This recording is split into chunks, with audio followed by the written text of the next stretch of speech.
За прогнозними показниками, даними в 2016 році, підприємствами міста планується реалізувати промислові продукції у діючих цінах на 3 мільярди 120 мільйонів гривень, що майже на 10% більше очікуваного рівня 2015 року. Так, ПАТ «Інтерпайп» на Московський трубний завод прогнозує виготовити в 2016 році продукції на суму 1 мільярд 646 мільйонів гривень, що майже на 20% більше аналогічного періоду 2015 року. ТОВ «Дніпропетровський хлібокомбінат номер 11 обсяг реалізації продукції складе в 2016 році 95 мільйонів гривень, це на 3% більше аналогічного періоду 2015 року. Завод залізобетонних та електричних виробів обсяг реалізації в 2016 році складе 30 мільйонів гривень, що на 2,4% більше в порівнянні з 2015 роком. У 2016 році прогнозується збільшення кількості зайнятих у малому підприємництві працівників до 2400 осіб. В порівнянні з 2015 роком було 2230 осіб. Та кількість малих підприємств зросте до 450. В 2015 році було 416. Протягом 2015 року в сфері побутового обслуговування населення відкрито один салон краси і одна майстерня шиномонтажу. Об'єктів ресторанного господарства налічується в місті 53. У 2015 році відкрилося 5 нових об'єктів та закрилося 2. Станом на 1 січня 2016 року в місті Новомосковську функціонує 316 магазинів. Для порівняння, на 1 січня 2015 року працювало 327 магазинів. Протягом 2015 року відкрилося 16 нових магазинів, але, на жаль, 27 закрилося. Протягом 2015 року спостерігалося значне зменшення кількості вільних місць на підприємствах, організаціях та установленнях міста. Статус безробітного протягом 2015 року отримав 1758 мешканців міста Новомосковська. Всього з урахуванням непрацевлаштованих в минулому році на обліку на Московському центрі зайнятості протягом 2015 року перебувало 2553 безробітних мешканця міста. Планується працевлаштувати за сприянням Державної служби зайнятості 720 незайнятих громадян. Протягом 2015 року Центром зайнятості працевлаштовано 785 мешканців міста Новомосковська та охопити професійною підготовкою 210 громадян. Доходи населення. У 2015 році середньомісячна заробітна плата становила 3100 гривень, що на 20% більше до показника 2014 року. Планується зростання показника номінальної середньомісячної заробітної плати на одного штатного працівника в 2016 році до 3255 гривень. У напрямку розвитку місцевого самоврядування на 2016 рік, відповідно до змін у законодавстві, проблемними є відсутність відкритого характеру прийняття управлінських рішень, недостатність ресурсної бази органів місцевого самоврядування, відсутність механізму подання індивідуальних та колективних звернень у електронній формі. Стосовно відкритості можу сказати вам, що нами запроваджено і з наступного місяця почне діяти система електронних закупівель у місті. Це, по-перше, дасть змогу міськвиконкому та комунальним підприємствам і організаціям економити бюджетні кошти. По-друге, дасть змогу підприємцям приймати участь і пропонувати свої товари та послуги у відкритому форматі. І, по-третє, дасть можливість мешканцям міста побачити та проконтролювати, де, ким та на яку суму витрачаються кошти, робиться закупівлі за бюджетні кошти. Також, відповідно до законодавства, ми плануємо в 2016 році встановити систему поіменного голосування депутатів. Цього вимагає закон, і ми вважаємо, що це, скажімо так, спонукатиме наших депутатів бути більш відповідальними в ставленні до своєї роботи. Для розширення можливості реалізації права громадян на звернення із застосуванням новітніх методів також планується в місті організація роботи міської гарячої лінії та впровадження системи електронної петиції і електронного звернення. Далі, по напрямкам діяльності, а саме соціальний захист, освіта, культура, спорт, охорона здоров'я та житлово-комунальне господарство, вам докладно доповідь мої колеги. Одним з видів соціальної допомоги малозабезпеченим верствам населення є житлові субсидії. Станом на 1 січня 2016 року звернулися за призначенням та перерахунком субсидій 11 676 сімей. З 1 січня 2015 року по 1 січня 2016 року житлові субсидії призначено та виплачено 10 721 сім'ї. Фактичні видатки на житлово-комунальні послуги для пільгової категорії громадян склали 10 мільйонів 54,2 тисячі гривень. На 2016 рік заплановані кошти в сумі 12 мільйонів 643,4 тисячі гривень. На підтримку малозабезпечених сімей, родин з дітьми, інвалідів з дитинства та дітей-інвалідів у бюджеті 2015 року по місту Новомосковську затверджено субвенцію державного бюджету місцевому бюджету в сумі 72,9 мільйона гривень. Допомога виплачена 6,1 тисяч чоловікам. Заборгованість відсутня. На 2016 рік видатки на виплату державних допомог заплановано у розмірі 77,4 мільйона гривень. В місті Новомосковську вже не перший рік діє програма програма соціального захисту населення.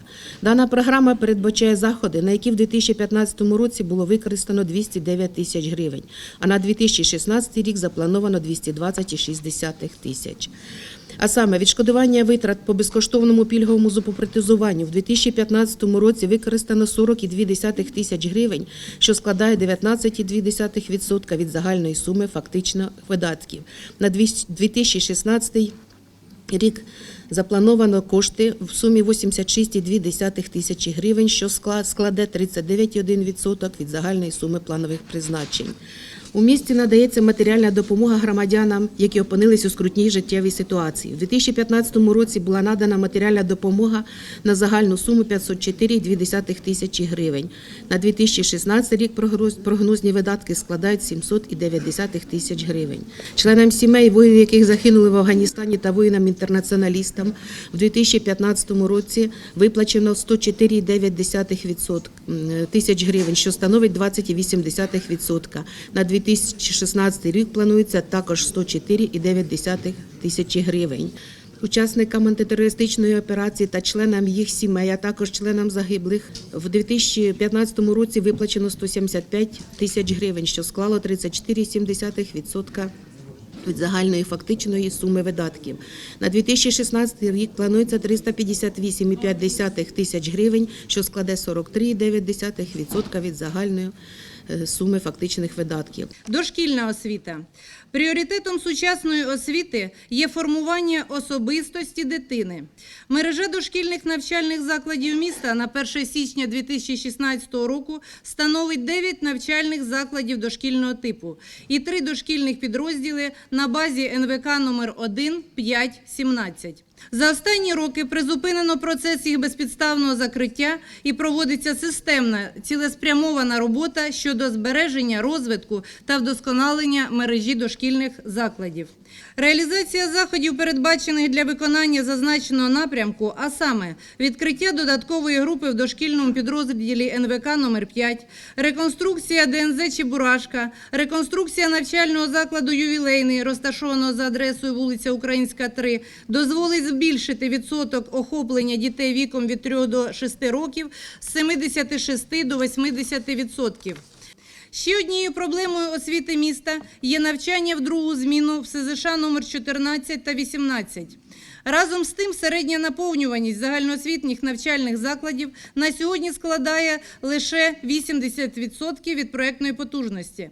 Так важливим напрямком діяльності управління освіти є удосконалення мережі загальноосвітніх навчальних закладів. Обдарована дитина. Одне із основних завдань сучасної школи – дати учневі змогу не лише отримати знання понад державний мінімум, а й розвинути свій інтелект у самостійній творчій діяльності. Одним із заходів даного напрямку є збільшення розміру стипендій відмінників навчання із 40 гривень у 2015 році до 200 гривень у 2016 році, а також збільшення стипендій переможцям олімпіад, творчих конкурсів, спортивних змагань з 30 гривень у 2015 році до 100 гривень у 2016 році. Програма, яка пропонується до вашої уваги, нерозривно пов'язана з програмою соціально-економічного і культурного розвитку міста, яка передбачає виконання капітальних і поточних ремонтів, реконструкцію у 2016 році навчального закладу «Ювілейний», розташованого за адресою вулиця Українська, ДНЗ Чебурашка, середня загальноосвітня школа номер 8. Програмою також передбачено і капітальний ремонт асфальтобетонного покриття дошкільного закладу «Черемушки», системи вентиляції школи номер 7, ремонт топочної з заміною котла школи номер 13. Виконання вище окреслених планів, звичайно, залежить і від наявності фінансових ресурсів. Реалізація зазначених заходів дозволить підвищити охоплення дошкільною освітою дітей від 1 до 6 років, внаслідок чого черга у дошкільні навчальні заклади зменшиться з 823 до 420 дітей. Ліквідувати другу зміну у школах 14 та 18. Розмістити ліцей «Самара» – заклад для творчо обдарованих та здібних дітей у власному приміщенні. Створити належні та безпечні умови для організації навчально навчально-виховного процесу. Одним із головних напрямків діяльності управління культури та туризму є збереження базової мережі закладів культури. Та дуже гострою і болючою проблемою залишається виконання державних нормативів щодо забезпечення населення клубними закладами. Сьогодні це становить 15%. По-простому говорячи, клубні заклади є, та приміщень, сцени, глядацьких місць немає. Управління культури вбачає декілька напрямків щодо вирішення даної проблеми. Це і будівництво Центру культури та дозвілля на мікрорайоні Кулебівка, це і повернення з довгострокової оренди приміщення колишнього кінотеатру «Авангард» і перебудова його в Центр культури, це і передача приміщень Палацу культури металургів з фонду держмайна до комунальної власності. Тому у 2016 році будуть подовжені організаційні заходи щодо врегулювання правових питань стосовно цих приміщень. Мы предлагаем принять в этом году городскую комплексную программу защиты прав детей и развития семейных форм воспитания в городе на 2016-2020 годы. Цель нашей программы – это обеспечение комплексной программы семей и детей, которые нуждаются в особом социальном внимании и поддержке. В ходе реализации программы предусмотрено совершенствование системы социальной работы с семьями, имеющими детей и которые оказались в сложных жизненных обстоятельствах, осуществление превентивной работы, направленной на предотвращение негативных явлений в детской среде, а именно безнадзорность и совершение правонарушения, а также развитие семейных форм воспитания для детей-сирот и детей, лишенных родительской опеки, путем создания новых детских домов семейного типа и приемных семей, а также проведение информационной кампании, направленной на профилактику негативных явлений в детской среде и популяризацию семейных форм воспитания. Середня очікувана тривалість життя в нашому місті і в Україні відстає від європейських показників, високе розповсюдження захворюваності, яке спостерігається на тлі високого розповсюдження факторів ризику. У 2016 році планується збільшити санітарно-освітню роботу на 20%. Були запроваджені вперше в нашому місті багато методик на рівні первинної медико-санітарної допомоги. Це дослідження крові на цукор та холестерин в кожній амбулаторії, причому лікар може це визначити і ці показники навіть на дому, використовуючи певне обладнання, яке є у нас. Обстежено понад 11 тисяч. Вимірювання внутрішнього очного тиску. Також ми можемо на даний час це робити в кожній амбулаторії, навіть самій віддаленій. Обстежено вже понад 18 тисяч осіб. Визначення функції зовнішнього дихання. Такі методики в нас навіть були роки, що не проводились взагалі в місті Новомосковську, а зараз на базі 4 амбулаторій ми можемо визначити функцію зовнішнього дихання. Пульсоксиметрія. В кожній амбулаторії ми можемо визначити дуже важливий фактор насичення крові киснем, що особливо воно важливо на даний етап, коли ви бачите по телебаченню, що багато смертей внаслідок ускладнень грипу. Ця методика, ми маємо таку надію, що дозволить нам зменшити негативні наслідки розповсюдження ускладнень грипу в нашому місті. Дослідження лабораторні в нашому центрі на даний час проводяться всі дослідження безоплатно. Це цукор крові, холестерин, загальні аналізи крові, загальні аналізи мочі та інші дослідження. Вся невідкладна допомога навіть в хірургічному кабінеті в випадок якихось ургентних ситуацій надається безкоштовно. Основними напрямками діяльності житлово-комунального господарства, представлені в програмі соціально-економічного та культурного розвитку міста Новомосковська, є капітальний ремонт житлового фонду, фінансова підтримка об'єднання співвласників багатоквартирних будинків, транспортно-дорожній комплекс та охорона навколишнього природного середовища.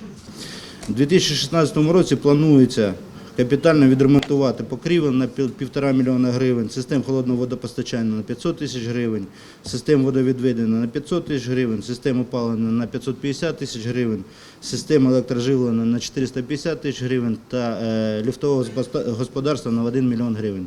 Загальна сума витрат буде складати 4,5 мільйона гривень. Стаття 64 бюджетного кодекса определяет те налоги, которые будут являться доходной частью местного бюджета городов областного подчинения, среди которых основную долю занимает налог на доходы физических лиц, акцизный налог, единый налог и так называемые местные налоги. В состав местных налогов согласно действующего законодательства сейчас входит налог на имущество, туристический налог и единый налог. Для предприятий снижены размеры единого социального внеска, вы уже все знаете, да, с 36,3% до 22%. По акцизному налогу для нашего города установлена ставка в размере 5%.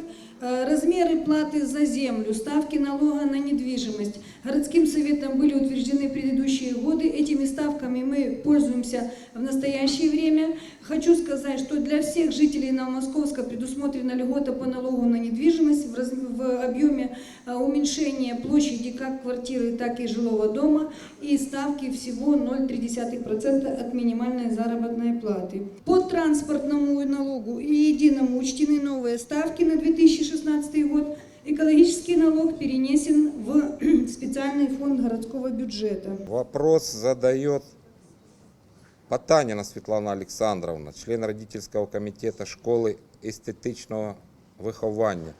Планируется ли приобретение концертного фортепиано в данную школу? Сьогодні тільки обговорювали і з Тетяною Дмитрівною, у нас буде трошки змінено фінансування школи і, звичайно, будемо придбати новий музичний інструмент. Гинкота Леонид Владимирович, когда будет завершен ремонт и дальнейшая судьба детской поликлиники? На 90% работы выполнены, и это осталось, если будет финансировано, через 2 месяца там будет функционировать лечебное учреждение.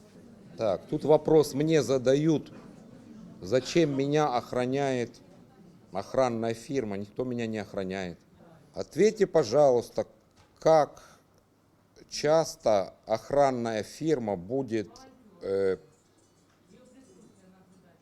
тут исправлено, поддерживать или что-то такое вас, то есть меня. Мне непонятно присутствие их в зале. Никто никого не охраняет. Я вначале объявил всем, что сотрудники відділу поліції і громадська організація «Громадська варта» забезпечують громадський порядок. Ну,